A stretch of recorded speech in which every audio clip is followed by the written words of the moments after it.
On today's show, it's a way too early season projection for the Phoenix Suns. Why I believe, as of right now, they will be better. It's all that and much more in this edition of Locked On Phoenix Suns.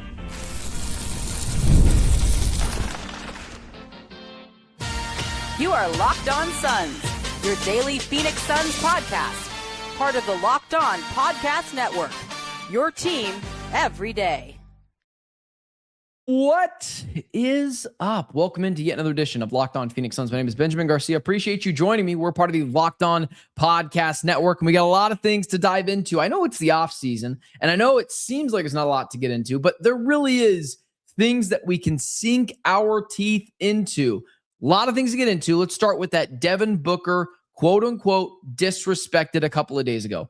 There was a take that was put out there that set the Phoenix Suns world on fire. And I think I am uniquely qualified to talk about that take because I was actually on that show as it was happening. Now, I didn't give that take. It's not my take, but why that conversation doesn't even really matter that much. And it just feels like we're getting way too ahead of ourselves with it.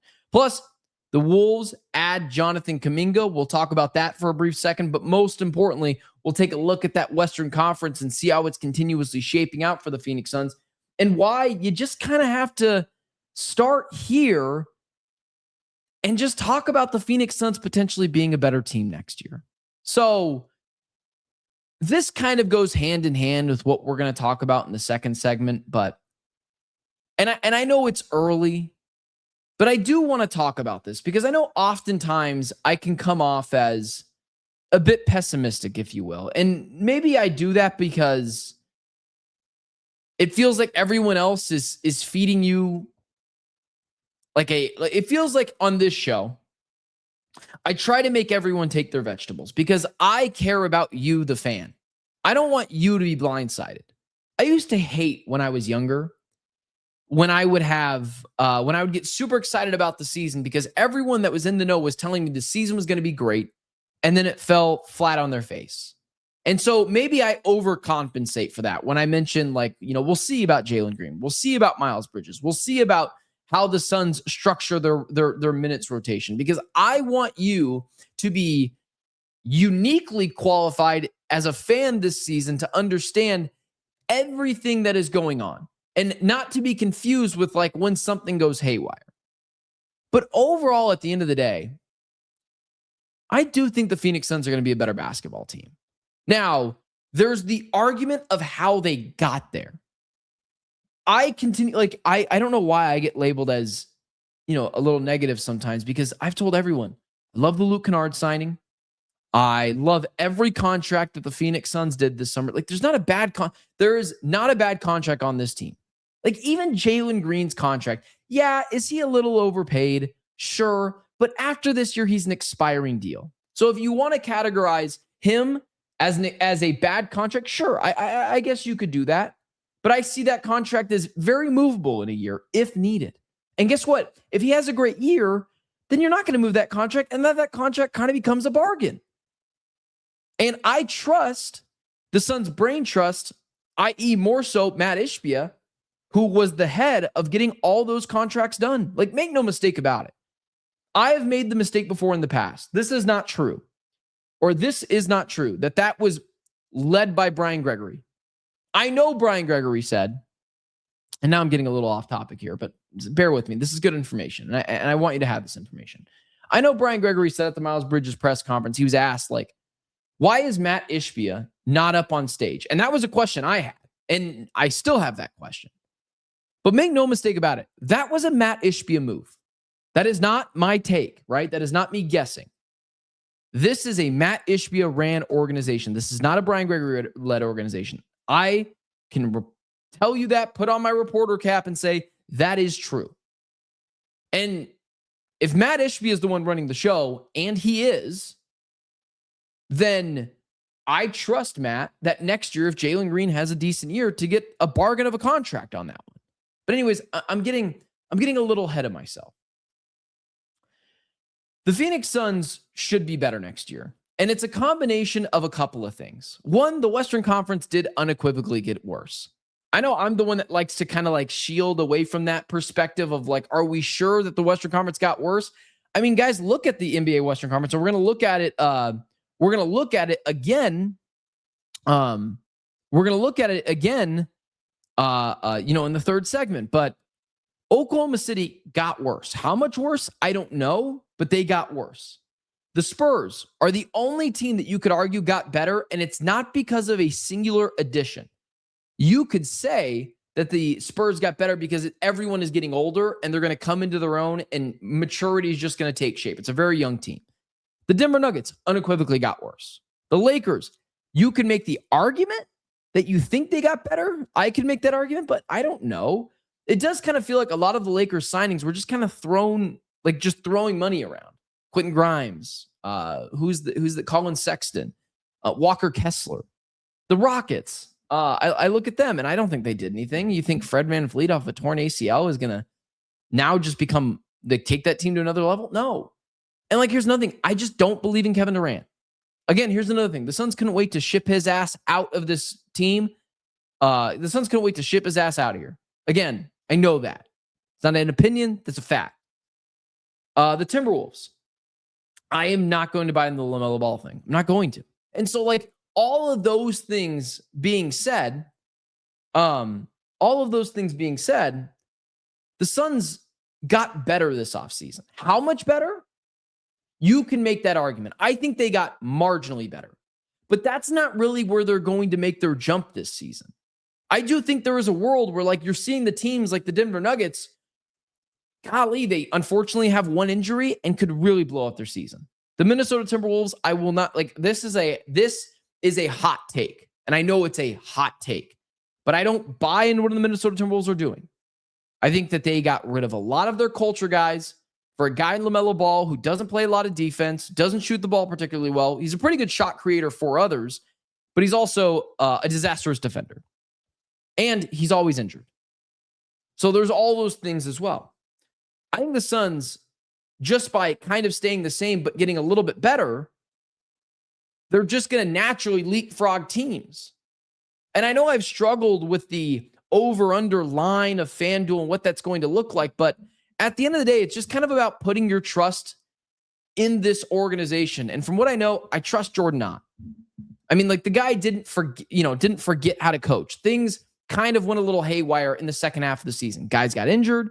All those guys that he was taking it was all those players that he had on his team that were having career years that kind of out of nowhere kind of took a step back there for a second.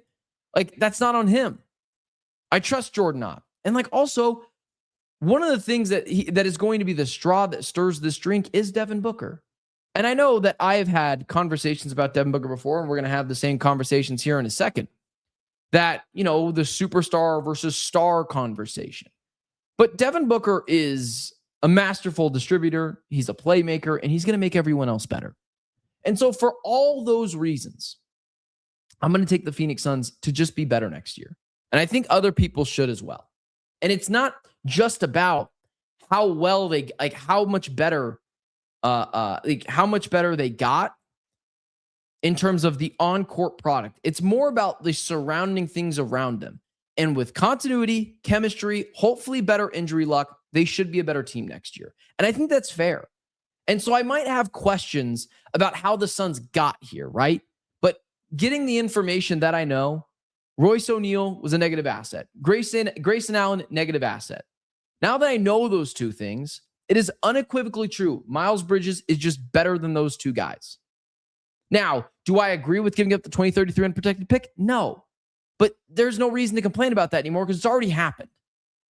And so when you add in Miles Bridges and you understand that this team is pretty deep, like in terms of 9, 10 guys that they can play on any given night, I'm not saying in the playoffs that's going to help. And we could talk about how far they're going to go in the playoffs. But from a regular season projection, I will bank on the continuity, the chemistry, and the fact that they got a little bit better and the surrounding teams around them kind of came down a little bit.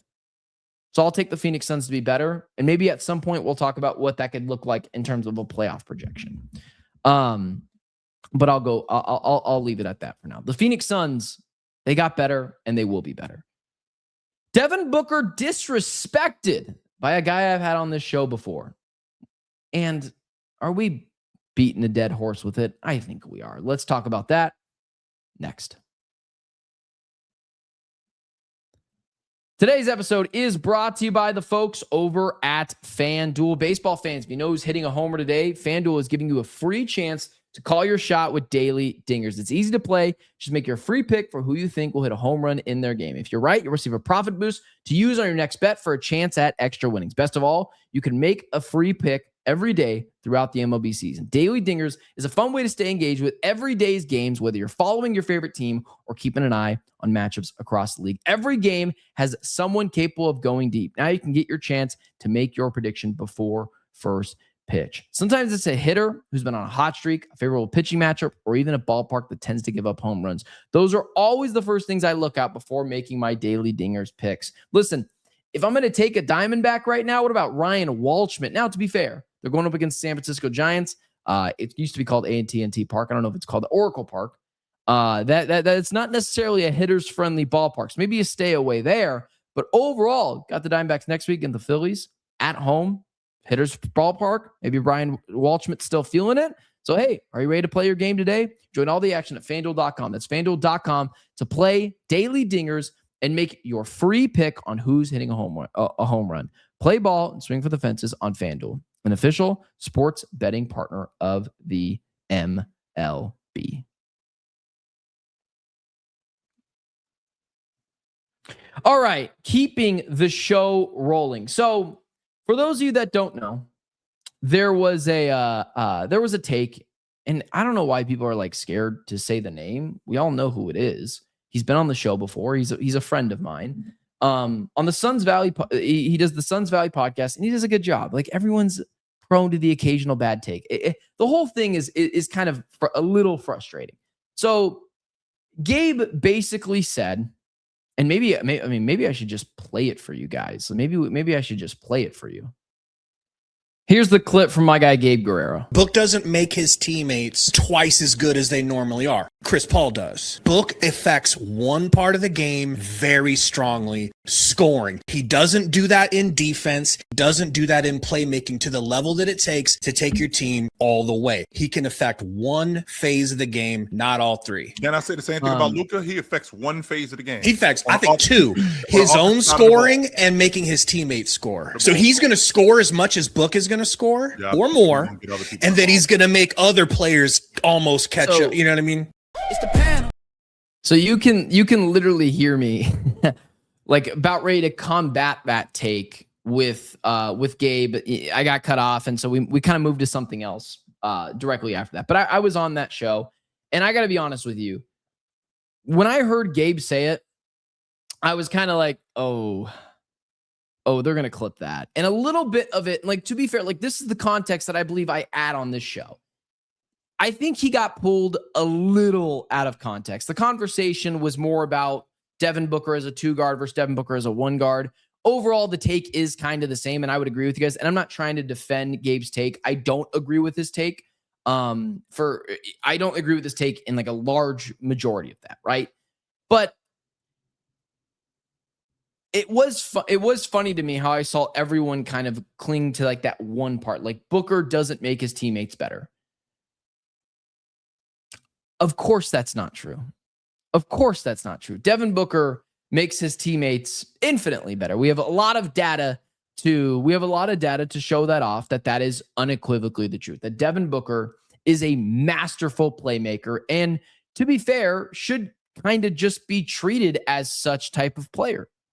And I think I'm trying to understand, like, I like Gabe, right? And it was a bad take, but I'm trying to understand where he was coming from. And here's what I'll say. And like, make no mistake about it, I don't agree with that take. I don't want to be lumped in with that take.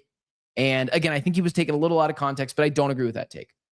What I will say is, does any of that really matter, guys? Does any of that really matter? I saw a lot of people beat it with a drum. The Suns admin got in on it. And I was like, guys, we know We know. Like if it was Stephen A. Smith who gave the take, I could totally see the Suns admin dunking on him, but it's like, this is a guy who lives in a different state that doesn't show that had a bad take. It happens, right? I have bad takes all the time. I think I also have good takes all the time. Like that is the nuance of sports. But like my question is, does it even really matter? Like truly, does it even really, like, does that conversation even really matter? The conversation we should be having with Devin Booker, and or I guess I should say, the only problem with Devin Booker, legitimately the only problem with Devin Booker, I am not saying that Devin Booker is not an elite scorer. Devin Booker is an elite scorer. I think he's a very good playmaker. I think he's an above average defender. And when I say above average defender, that's not me coming at him. That is actually me giving him praise.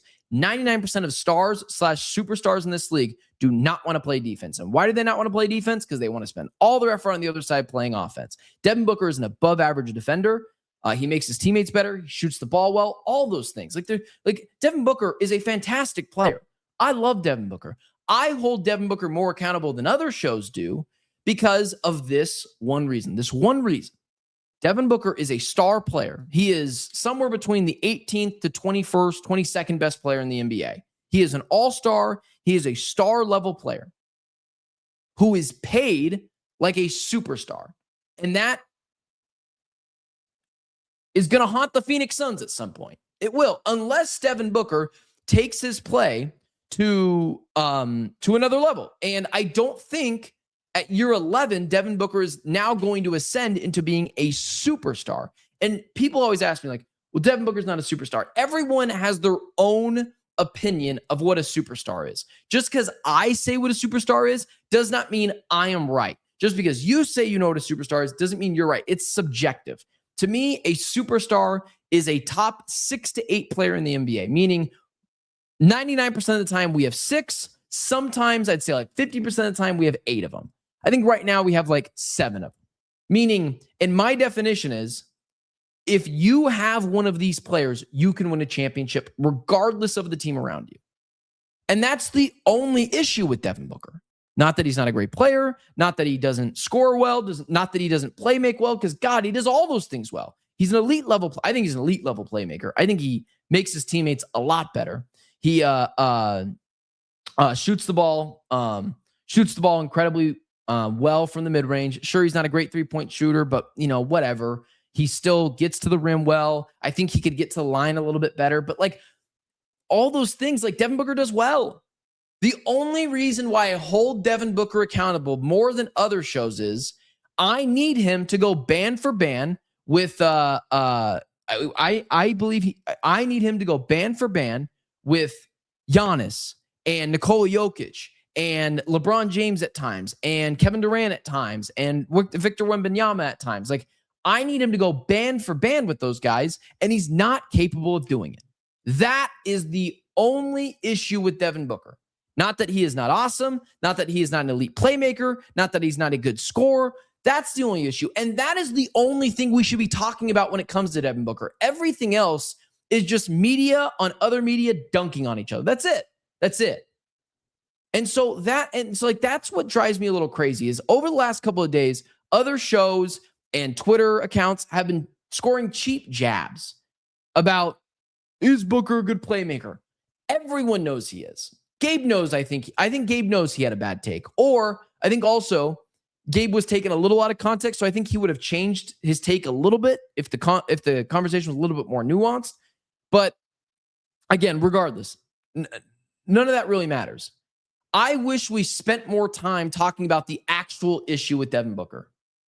And it's not that he doesn't try really hard defensively. It's not that he's not a good mid-range. It's not that he's not an amazing mid-range shooter. It's not that he doesn't try really hard and is an above-average defender. It's not that he's not a great passer. It's not that he's not a good playmaker. It's not that he doesn't make all of his teammates better. He does all those things.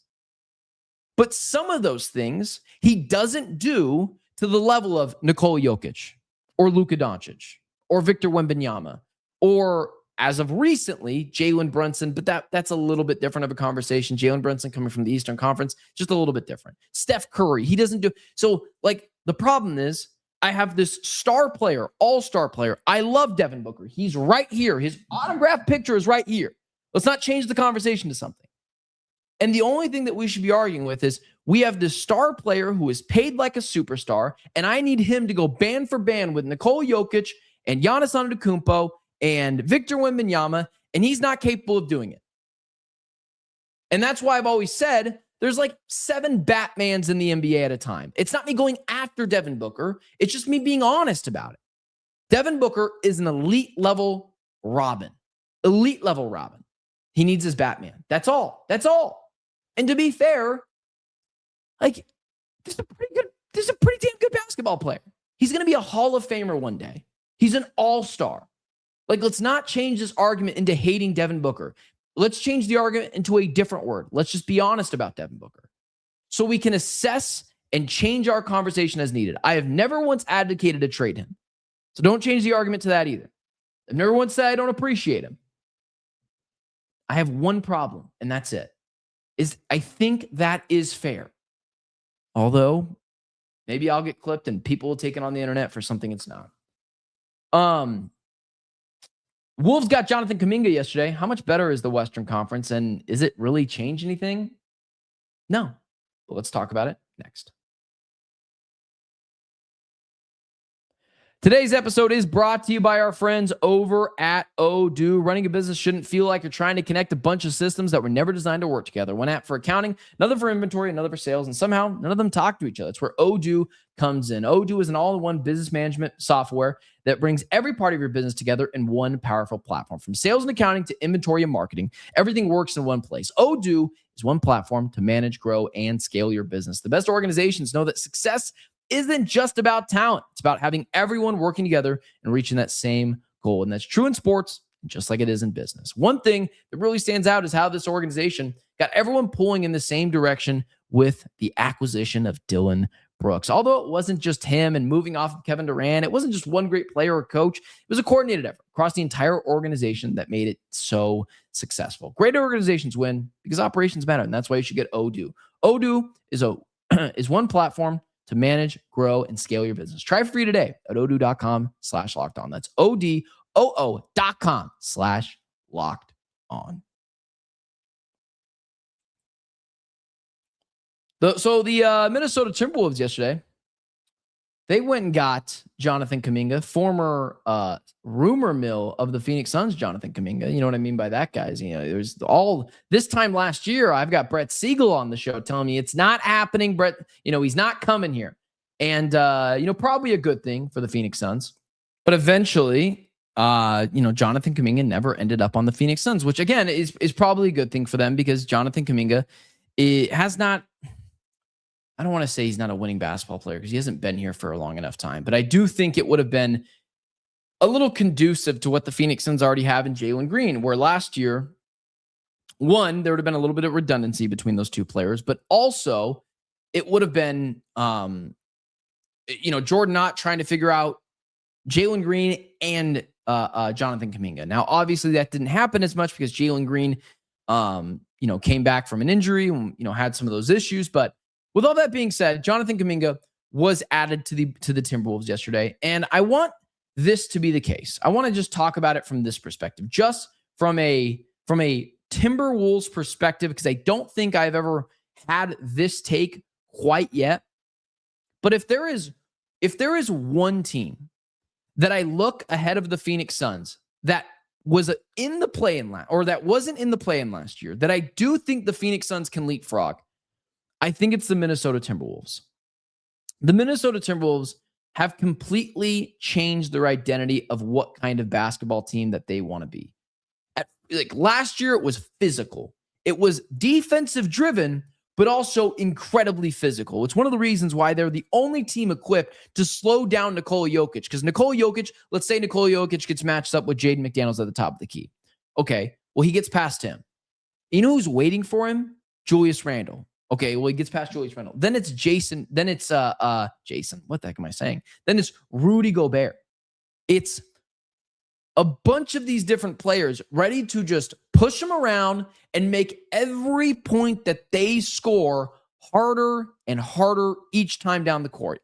Eventually, you just erode as a player. Naturally, you're just too much wear and tear on the tires here. So I look at what the Minnesota Timberwolves have done, they have completely changed their identity. Now, they still have Jaden McDaniels, and they still have Anthony Edwards, and they still have Rudy Gobert. But I believe losing the physicality of Julius Randle, who's not necessarily a great defender, but really physical and a big bruising player, and Naz Reid, who I freaking love Naz Reid, dude. If there's two players in the NBA that I wish I could grab and stick on the Phoenix Suns, Naz Reid and Jaden McDaniels. Both guys that made life hell for Devin Booker. I love those two guys. And so now that I see those two physical bruising players leave, and I add this kind of finesse player who's also very, very injury prone in LaMelo Ball. Look at LaMelo Ball's seasons prior to this one where he was really healthy. LaMelo Ball, we'll go to his stats here. LaMelo Ball stats. So this year he played 72 games. Before that, 47, 22, 36. 3 straight seasons of just not playing games. Okay, is he going to hold up? Not to mention, guys, I don't like the leadership standpoint of Anthony Edwards and LaMelo Ball. I think Anthony Edwards is far too loosey-goosey, goofball mentality with the reporters. He's got the stuff off the court that I won't even get into. And then you got LaMelo Ball, driving like a psychopath, chucking up shots. Like, this is a guy who just chucks up shots on courts too. I don't see him as a serious basketball player. And to be fair, neither of those guys have gone further than Devin Booker. And I think Devin Booker has had less talent around him. Yeah, I would say less talent around him. And so if there's a prime candidate that I think the Suns will leapfrog, people will be like, oh, you're a hot take artist. No, I just say things that I think other people won't say when we all see it there and we're all a little concerned about it, but I'll be the one that says it. This is a hot take, and this is my hot take. I think the Minnesota Timberwolves are going to be worse next year. Whether it's injuries from LaMelo Ball, because he's had those in the past, whether it's the shot chucking that I don't think is going to work great for him. Now, he's a master shot creator for others, but I don't like how they've moved almost like a 180 from their physicality and defensive identity to, we're going to do LaMelo Ball, Anthony Edwards thing. And LaMelo, look at his statistics, guys. Does not shoot the ball well. 40% from the field, 35% from 3, and he shoots 3, and he shoots like 10 threes a game. It's not good shots. Never won a playoff game, much less a playoff series. I think that they're going to get worse. Now, I know they got Ayo Demosu in there as well. We'll see what happens. He had a really good stretch with them, and now he's not there. But if there's a prime candidate, I think it's the Minnesota Timberwolves. The one team that I think a lot of people would argue, no, they got better. I know that's a hot take. That's why I saved it for the end of the show. But the Suns had some better games with them last year in the regular season. I actually felt decent about them going up against the playoffs with them now. And they don't concern me as much anymore. They just don't. That team, I think, is getting ready to implode. So I know hot take. I'll wear that one. Feels like a hot take. If it's wrong, it's wrong. But that's the one team where I'm keep your eye on them. With that being said, hit that like, share, subscribe button. Follow me on all social media platforms at Ben Garcia Show. Appreciate you guys tuning into this edition of Locked on Phoenix Suns. Life is getting busy, and I cannot be more thankful that this is a part of that. Appreciate you guys for tuning into the show. Reminder, we are at 3 shows a week, for the next couple of weeks, and then we'll go back to 5 shows a week. Until then, I will see you guys on Monday. Do me a favor, hit that like, share, subscribe button. Follow me on all social media platforms. It's been Locked on Phoenix Suns. I'm Benjamin Garcia. Talk to you soon.